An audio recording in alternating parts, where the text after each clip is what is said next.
Satuan Kepolisian Sektor atau Polsek Singaraja telah berhasil mengungkap kasus pencurian sepeda motor yang terjadi pada Kamis tanggal 1 Februari 2024 pukul 20 waktu Indonesia Tengah. Kejadian tersebut berlangsung di sebelah Masjid Nurul Mubin, depan Sekolah TK Nurul Mubin, Jalan Gunung Semeru, Kelurahan Kampung Singaraja, Kecamatan Buleleng, Kabupaten Buleleng, Bali.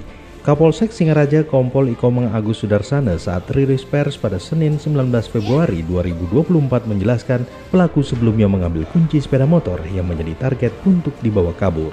Pelaku sebelumnya mengambil kunci yang nyantol pada saat kendaraan terparkir di TKP.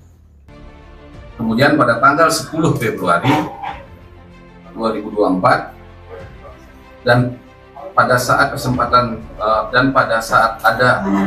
ulangi, tanggal 10 Januari 2024 dan pada saat ada kesempatan tanggal 1 Februari 2024 pelaku mengambil sepeda motor tersebut. Kanit Reskrim AKP Komang Sudarsana dan Panit 1 Reskrim Aibtu Ketut Mesrawan telah melakukan serangkaian langkah penyelidikan yang berhasil mengarah pada pelaku AH alias Agus Bego. Korban Ahmad Aidil Islami mengalami kerugian sebesar 18 juta rupiah.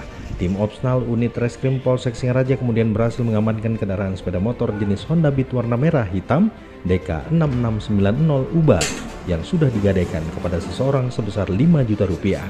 Terduga pelaku Agus Bego kemudian diamankan di Jalan Gempol Gang Darmaulan. Dalam pemeriksaan, terduga pelaku mengakui perbuatannya.